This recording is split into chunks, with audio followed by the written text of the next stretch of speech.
Hello everyone, আজ সকাল সকাল একটু বেরোতে হয়েছিল মেয়ের সঙ্গে।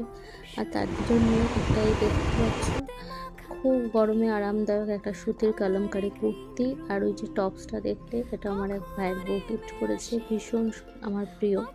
আর গরমে মাথা উঁচু করে একখানা টপ নট বেঁধে ফেলেছি।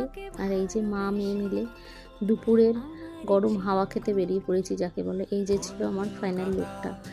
গরমে সানগ্লাস পরা ছাড়া আমার কোনো উপায় নেই, কারণ আমি গরমে একদম সানগ্লাস ছাড়া চলতে পারি না।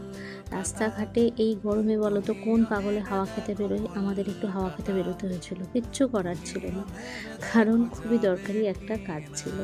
তাই মেয়েকে সঙ্গে নিয়ে বেরিয়ে পড়েছি।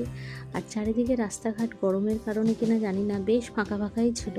আর আমি বেশ সকাল সকাল বেরিয়েছি, কিন্তু রোদ দেখতে পাচ্ছ। আর এই যে কলকাতার অবস্থা দেখো, সকালবেলা সবাই যে যার কর্মস্থলে পৌঁছানোর জন্যে বাসে প্রচণ্ড ভিড় ছিল। সেই ভিড় সঙ্গে নিয়েই আমরা আবার বেরিয়ে পড়েছিলাম। এই যে আমিও আমার গন্তব্যস্থলে পৌঁছে গেছি মেয়েকে সঙ্গে নিয়ে। নতুন ভিডিও নিয়ে আবার তাড়াতাড়ি চলে আসবো। আজকের মতন টাটা, সবাই ভালো থেকো।